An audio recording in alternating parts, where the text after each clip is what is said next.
नमस्कार। प्रभा साक्षी news network के खास कार्यक्रम पार्लियामेंट डायरी में आप सभी का स्वागत है। संसद का शीतकालीन सत्र एक तरह से पूरा का पूरा हंगामे की भेंट चढ़ गया। इस बार सत्र में कोई खास काम नहीं हो सका।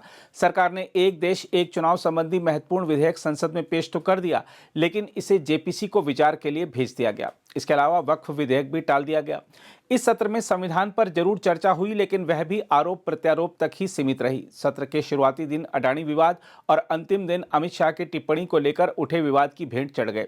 इस बीच संसद परिसर में एक दिन पहले जो कुछ हुआ उससे देश चिंतित नजर आ रहा है, क्योंकि बात सिर्फ दो सांसदों को शारीरिक रूप से नुकसान पहुंचाने की नहीं है, बल्कि लोकतंत्र की गरिमा और मर्यादा को बड़ा नुकसान पहुंचाने की भी है। इस बीच संसद परिसर में हुई धक्का मुक्की के सिलसिले में कांग्रेस नेता राहुल गांधी पर मामला दर्ज होने के बाद बताया जा रहा है कि पुलिस इस घटना में घायल दो सांसदों के बयान दर्ज कर सकती है और विपक्षी नेता को पूछताछ के लिए भी बुला सकती है। दिल्ली पुलिस संसद सचिवालय को भी पत्र लिखकर उस क्षेत्र के सीसीटीवी फुटेज की मांग कर सकती है जहां यह घटना घटी थी। एक अधिकारी ने बताया है कि वरिष्ठ पुलिस अधिकारी मामले को स्थानीय पुलिस से अपराध शाखा को सौंपने पर भी विचार कर सकते हैं। हम आपको बता दें कि संसद मार्ग थाने में गुरुवार को भारतीय न्याय संहिता की धारा 115 यानी स्वेच्छा से चोट पहुंचाना, 117 यानी स्वेच्छा से गंभीर चोट पहुंचाना, 125 यानी दूसरों के जीवन या निजी सुरक्षा को खतरे में डालने वाला कृत्य, 131 यानी आपराधिक बल का प्रयोग, 351 यानी आपराधिक धमकी और 3/5 यानी साझा मंशा के तहत मामला दर्ज किया गया था। बीजेपी द्वारा शिकायत दर्ज कराए जाने के कुछ घंटों बाद ही राहुल गांधी के खिलाफ मामला दर्ज किया गया। शिकायत में उन पर धक्का मुक्की के दौरान हमला करने और उकसाने का आरोप लगाया गया है। इस धक्का मुक्की में बीजेपी के दो सांसद प्रताप चंद्र सारंगी और मुकेश राजपूत घायल हो गए थे। वहीं संसद की कार्रवाई की बात करें तो आपको बता दें कि संसद के शीतकालीन सत्र में लोकसभा की कार्रवाई आज अनिश्चितकाल के लिए स्थगित कर दी गई।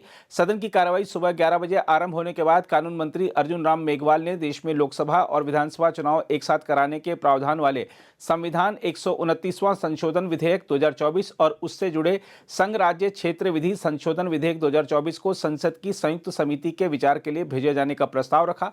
सदन ने ध्वनिमत से इस प्रस्ताव को मंजूरी दे दी। इसके बाद लोकसभा अध्यक्ष ओम बिरला ने संसद परिसर में सत्ता पक्ष और विपक्ष के सदस्यों के बीच हुई धक्का मुक्की की घटना का हवाला देते हुए कहा कि संसद की मर्यादा और गरिमा सुनिश्चित करना सबकी सामूहिक जिम्मेदारी है। उन्होंने कहा कि संसद के किसी भी द्वार और परिसर के भीतर धरना प्रदर्शन नहीं करना है और यदि ऐसा होता है तो उचित कार्रवाई की जाएगी। इसके बाद बिरला ने राष्ट्रीय गीत वंदे मातरम की धुन बजाने के लिए कहा। वंदे मातरम की धुन के पश्चात उन्होंने सदन की बैठक अनिश्चितकाल के लिए स्थगित कर दी। वहीं राज्यसभा का 266वां सत्र आज अनिश्चितकाल के लिए स्थगित कर दिया गया। एक बार के स्थगन के बाद दोपहर 12 बजे जब सदन की बैठक दोबारा शुरू हुई तो सदन ने देश में संसदीय और विधानसभा चुनाव एक साथ कराने के प्रावधान वाले विधेयक तथा उससे संबंधित एक अन्य विधेयक पर विचार के लिए गठित की जाने वाली समिति में उच्च सदन के 12 सदस्यों को नामित करने के प्रस्ताव को ध्वनिमत से मंजूरी दी।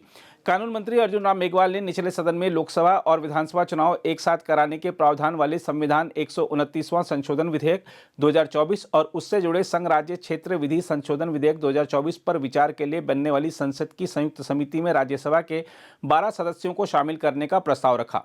उच्च सदन से इस समिति में बीजेपी के घनश्याम तिवारी, भुवनेश्वर कालिता, के लक्ष्मण, कविता पाटीदार, जनता दल यूनाइटेड के संजय झा, कांग्रेस के रणदीप सिंह सुरजेवाला और मुकुल वासनिक, तृणमूल कांग्रेस के साकेत गोखले, डीएमके के पी विल्सन, आम आदमी पार्टी के संजय सिंह, बीजू जनता दल के मानस रंजन मंगराज और वाईएसआर कांग्रेस के वी विजय साई रेड्डी को शामिल किया गया। इस समिति में लोकसभा से जिन 27 सदस्यों को शामिल किया गया है उनमें भारतीय जनता पार्टी से पीपी चौधरी, सीएम रमेश, बांसुरी स्वराज, पुरुषोत्तम रुपाला, अनुराग ठाकुर, विष्णुदयाल शर्मा, भृतहरि महताब, संबित पात्रा, अनिल बलूनी, विष्णुदत्त शर्मा, बैजयंत पांडा और संजय जायसवाल शामिल हैं। कांग्रेस से प्रियंका गांधी वाड्रा, मनीष तिवारी और सुखदेव भगत को इस समिति का हिस्सा बनाया गया है। समाजवादी पार्टी से धर्मेंद्र यादव और छोटे लाल, तृणमूल कांग्रेस से कल्याण बनर्जी, द्रमुक से टीएम सेल्वा गणपति, तेलुगु देशम पार्टी से हरीश बालियोगी, शिवसेना यूबीटी से अनिल देसाई, राष्ट्रवादी कांग्रेस पार्टी से सुप्रिया सुले, शिवसेना से श्रीकांत शिंदे, लोक जनशक्ति पार्टी रामविलास से शांभवी, मार्क्सवादी कम्युनिस्ट पार्टी के राधाकृष्णन, राष्ट्रीय लोकदल के चंदन चौहान और जन सेना पार्टी के बालाशोरी वल्लभ नेनी को इस समिति में शामिल किया गया है। इसके बाद सभापति जगदीप धनखड़ ने कहा कि उन्होंने नेता सदन जेपी नड्डा, नेता प्रतिपक्ष मल्लिकार्जुन खड़गे सहित अन्य नेताओं से अपने कक्ष में चर्चा की है और उनकी सलाह पर सदन को अनिश्चितकाल के लिए स्थगित करने का फैसला किया है। सभापति ने कहा कि राज्यसभा के 266वें सत्र की शुरुआत संसद के केंद्रीय कक्ष में संविधान दिवस पर आयोजित कार्यक्रम से हुई, लेकिन सदन में सदस्यों का जो व्यवहार देखने को मिला वह अलग ही कहानी बयां करता है। उन्होंने कहा कि सदन में 40.03% ही कामकाज हो सका। उन्होंने कहा कि सदन में कुल 43.27 घंटे घंटे ही प्रभावी कार्रवाई हुई, जिसमें 2 विधेयक पारित किए गए और भारत चीन संबंधों पर विदेश मंत्री का बयान हुआ। इसके बाद धनखड़ ने सदन की कार्रवाई अनिश्चितकाल के लिए स्थगित कर दी। अगर आप भी लेना चाहते हैं देश दुनिया की तमाम जानकारी तो आज ही सब्सक्राइब करें हमारे चैनल को। साथ ही नीचे दिए बेल आइकन को जरूर दबाएं ताकि हर अपडेट आप तक पहुंच सके।